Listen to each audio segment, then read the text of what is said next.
Guys, ito nga, patapos kong gamitin yung sabon, ayan, nalilibagan niya ako. Hindi siya pagbabalat eh, parang alam mo yung nalilibagan ka, siguro dahil hindi lang ako nalilibagan, ayan, ganyan. Patapos kong gamitin yung sabon, nagiging ganyan siya. Ayan guys, nalilinis niya yung aking balat kapag tatapos ko siya gamitin. Kaya ang gagawin ko nito, ulitin ko siya ulit. Ayan. Hello everyone! Welcome back to my channel again. Ngayon nga ay magbibigay ako ng second review ko tungkol sa Prestige Niacinamide Soap. Naubos ko na yung pinagbibili kong sabon at dahil nga marami din akong nakitang komento tungkol sa product na ito, ay mas lalo kong sinubukang obserbahan ng product na to. At magbabasa din tayo ng mga ilang katanungan ng mga manonood natin. Una sa lahat, salamat sa pagbibigay ng komento tungkol sa product na ibinahagi ko nung unang subok sa Prestige Niacinamide Soap. At ngayon nga ay gumawa ako ng pangalawang reviews. Inubos ko talaga yung 3 sabon para malaman nating lubos ang talagang epekto nito. Ang mga ingredients pala ng ating sabon, bukod sa niacinamide, ang pinaka-target ng sabon sa ating balat naman ay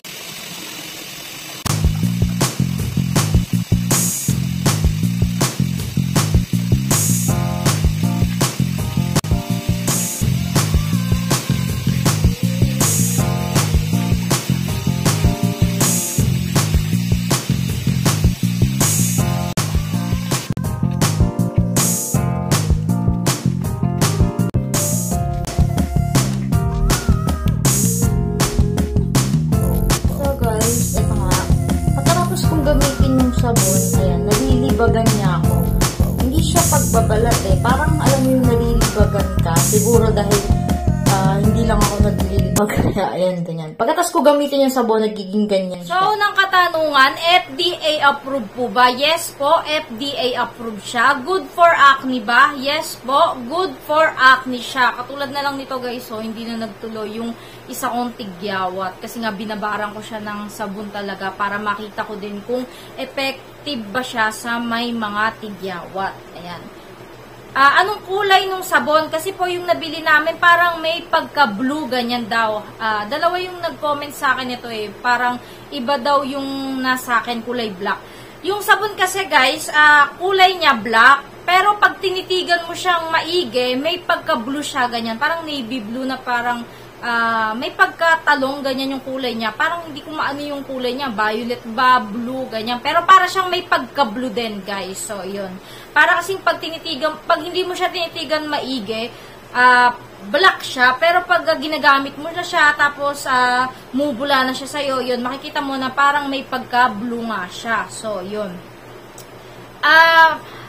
How to order? Meron nag-comment sa akin ito eh. Pero guys, depende ko sa kayo gusto bumili. Meron din naman ito sa TikTok, meron din naman sa Shopee, meron din naman sa Lazada. Pero maglalagay ako sa comment section kung saan ko siya nabili, yung pinaka-store nila. Tapos, ilang araw bago ko napansin yung effect. 1 week po. Nakita ko na nagla-light siya. Nagla-light talaga siya. Pero guys, hindi siya yung instant puti. Hindi siya yung agad-agad eh.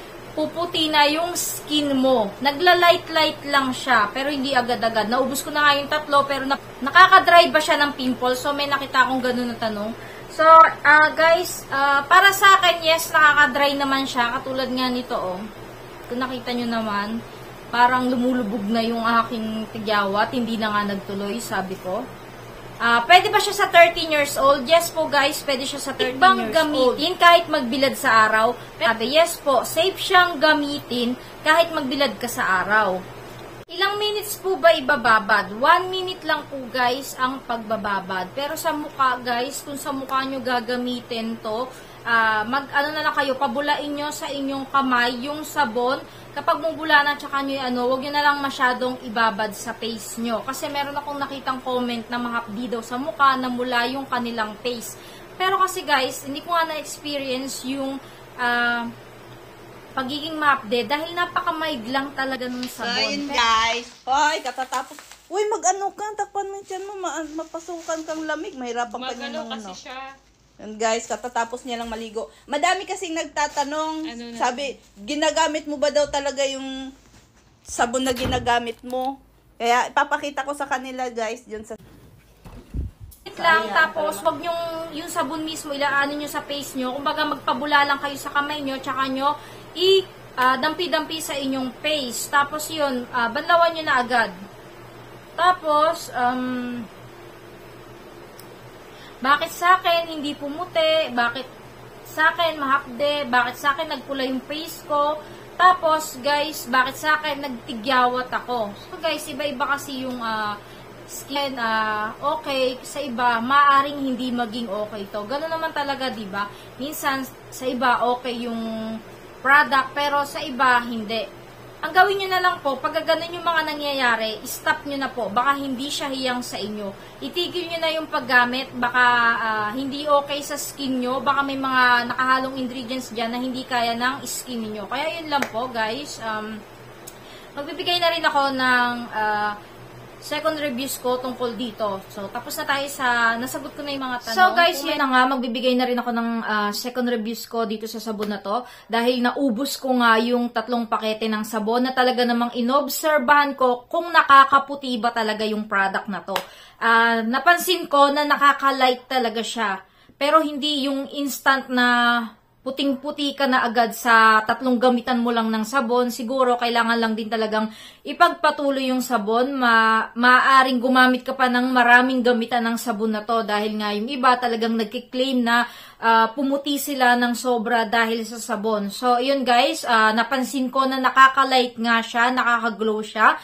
Mga na-experience ko dito, kapag ginagamit ko siya, naglilibag ako. Tapos, pagkatapos, kapag hindi ka pa nakakapag-lotion, mapapansin mo na talagang nagbabalat-balat siya ng konti. Hindi naman sobrang pagbabalat. Yun nga, may mga naka-experience na mahapdi yung sabon sa kanila, pero ako hindi ko na-experience na humapdi yung face ko dito or balat ko dito. Baka sadyang may mga sobrang sensitive lang talaga ng skin. Pero dahil nga yung kiniklaim to na mild lang kasi talaga siya, guys. Pero katulad nga ng sabi ko, baka may mga sobrang sensitive ng skin. Kapag ganyan, huwag nyo nang gamitin yung product. I-stop nyo na kapag hindi maganda yung effect sa inyo. So, yun. Napaka-moisturizing. Malambot din to sa balat.